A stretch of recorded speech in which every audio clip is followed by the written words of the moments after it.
રાજ્યમાં સરકારે મગફળીની ટેકાના ભાવે ખરીદી ચાલુ છે ત્યારે જ્યાંથી સીએમ ભૂપેન્દ્ર પટેલે ખરીદીનો પ્રારંભ કરાવ્યો હતો એટલે કે હિંમતનગર સેન્ટરમાં રિયાલિટી ચેક કરાયો, જેમાં જાણવા મળ્યું છે કે અહીં દરરોજ 60 થી 70 ખેડૂતોને મેસેજ કરવામાં આવી રહ્યા છે।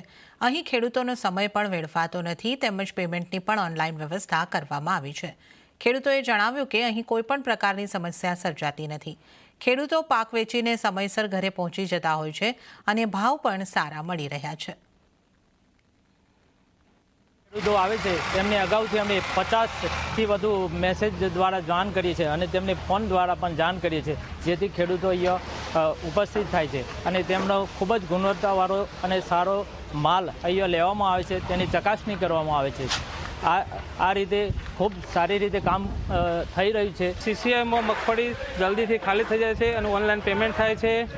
આ બધું સીસીઆઈમાં ફાયદા વધારે છે, અહીંનો સ્ટાફ પણ સારો છે અને કામ પણ સારું થાય છે। ભાવે માર્કેટમાં 1100-1200ના ભાવ પડે છે, અહીંયા સીસીઆઈમાં 1355ના ભાવ મળે છે। તો ઠંડી પડતા રાજકોટના ગાર્ડન લોકોથી ધમધમ્યા, હેલ્ધી ફૂડની વધી માંગ। રાજકોટ સહિત રાજ્યભરમાં શિયાળો જામ્યો છે। રાજકોટમાં ઠંડીનું ટોર્ચર વધી રહ્યું છે। 17 ડિગ્રી આસપાસ તાપમાનનો પારો પહોંચી ગયો છે। વહેલી સવારમાં કેટલાક લોકો ઠંડીથી બચવા માટે તાપણાનો સહારો લઈ રહ્યા હતા, તો હેલ્થને લઈને જાગૃત થયેલા લોકોના કારણે ગાર્ડન ધમધમતા થયા છે। સવારમાં રાજકોટના વિવિધ ગાર્ડનમાં લોકોની ભીડ જોવા મળી રહી છે। કેટલાક લોકો એક્સરસાઇઝ કરતા નજરે પડ્યા, તો કેટલાક લોકો અલગ અલગ થેરાપી કરતા પણ। આમ રાજકોટ શહેરના રેસકોર્સ રિંગ રોડ પર ઠંડી વચ્ચે ખાસ હેલ્ધી ફૂડ લોકો આરોગી રહ્યા હતા। ખાસ કરીને શિયાળામાં આયુર્વેદિક પીણું પીવા ખાસ ફાયદો થતો હોય છે, ત્યારે કેટલાક લોકોએ વહેલી સવારમાં જ કડવું કડિયાતું પીતા હતા। કેટલાક લોકો ઠંડી ઉડાડવા માટે અલગ અલગ સૂપનો પણ આનંદ માની રહ્યા હતા। તો જમાનાની સાથે રીત રિવાજો પણ બદલાતા જાય છે। પહેલા દરેક વ્યક્તિને લગ્નમાં આમંત્રિત કરવા માટે કંકોત્રી અપાતી હતી, પરંતુ હવે તેનું સ્થાન ઈ ઇન્વિટેશને લઈ લીધું છે, એટલે કે વોટ્સએપમાં જ આમંત્રણ મોકલી દેવામાં આવે છે। ગુજરાતમાં જ્યારે આવનારા સમયમાં લાખો લગ્ન થવાના છે, ત્યારે કંકોત્રીનું માર્કેટ કેવું છે તે અંગે જાણવાનો પ્રયાસ કર્યો અમારા સંવાદદાતા કેતન જોશીએ। કંકોત્રીનું માર્કેટ એવું છે તે જાણતા પહેલાં આ દ્રશ્ય જોઈ લો। આ છે હમીરસિંહજી।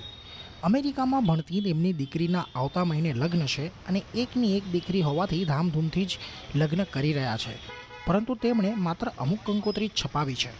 બાકી 300થી વધુ મહેમાનોને પોતાની જાતે તૈયાર કરેલું ઇન્વિટેશન મોકલી દીધું છે। મેં કંકોત્રી અમારા કુલદેવીને અને આરાધ્યદેવને મોકલવું પડે એટલા માટે 11 છપાવી હતી, પણ થોડાથી વધારે છપાવવી પડે, મિનિમમ છે એના માટે। બાકી મેક્સિમમ ઇન્વિટેશન જ વોટ્સઅપ પર મોકલ્યા છે અને ઇન્વિટેશન અમે 350 થી 400 લોકોને મોકલ્યા છે। અને એનો એક ફાયદો એ પણ છે કે ઇન્વિટેશનમાં RSVP આવી જાય એટલે કન્ફર્મેશન લોકોનું આવી જાય, ગેસ્ટનું આવી જાય, એટલે ઇન્વિટેશન જ મોકલીએ છીએ। બીજી તરફ રંગબેરંગી અને આધુનિક કંકોત્રીઓ વેપારીઓ બજારમાં લાવી રહ્યા છે। ધંધાને વધારવા માટે નવી રીત અપનાવી રહ્યા છે।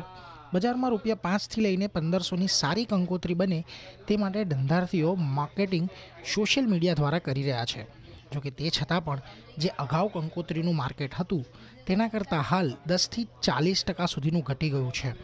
એટલે કે કંકોત્રી છપાવતા ઓછા થઈ ગયા છે, છતાં પણ આની સાથે સંકળાયેલા ધંધાર્થીઓ નીત નવા આઈડિયા સાથે લોકો કંકોત્રી છપાવે તેવા પ્રયાસો કરી રહ્યા છે। બિઝનેસ કોરોના સુધી બરોબર ચાલતો હતો, બેલેન્સમાં ચાલતો હતો, પણ કોરોના આવ્યો એ 2 વર્ષ અમારે થોડું ડિક્લાઇન આવ્યું હતું। લોકો 25-50 કંકોત્રી પર જ ચડ્યા હતા, પણ લોકો એટ્રેક્ટ થાય, ફિઝિકલી દુકાનમાં આવે, એમને કંકોત્રીનું ખબર પડે અને બહુ ઇમ્પોર્ટન્ટ એ ખબર પડે કે કંકોત્રી પ્રસંગ બહુ ઇમ્પોર્ટન્ટ છે। એના માટે અમે નવા રસ્તા શોધ્યા કે ઇન્વાઇટ્સ થોડુંક ઓછું થાય અને રીલ્સ, ઇન્સ્ટાગ્રામ પોસ્ટ એનાથી કસ્ટમર એટ્રેક્ટ થાય અને અમને બહુ ફાયદો મળ્યો છે અને બિઝનેસ પાછું બેલેન્સમાં આવ્યો છે, પણ કમ્પેરમાં 10% ડિક્લાઇન થયું છે ઇન્વાઇટ્સના લીધે। એક અંદાજ મુજબ ગુજરાતમાં વર્ષે 100 કરોડની કંકોત્રી છાપવાનું માર્કેટ છે। આગામી દિવસોમાં ટકી રહેશે કે કેમ તે એક સવાલ છે। જોકે ધંધાર્થીઓ સોશિયલ મીડિયામાં આના પ્રચાર થકી માર્કેટ ટકાવી રાખવા માટે પ્રયાસશીલ છે। વર્ષે લગ્ન કાર્ડ છાપવાનો ભલે કરોડોનો કારોબાર હોય, પરંતુ અત્યારે એ મુશ્કેલ ઘડીમાંથી પસાર થઈ રહ્યો છે। જોકે આના વેપારીઓ આ બિઝનેસને ફરીથી જીવંત કરવા માટે નવા રસ્તા પણ અપનાવી રહ્યા છે। કેતન જોશી, અમદાવાદ।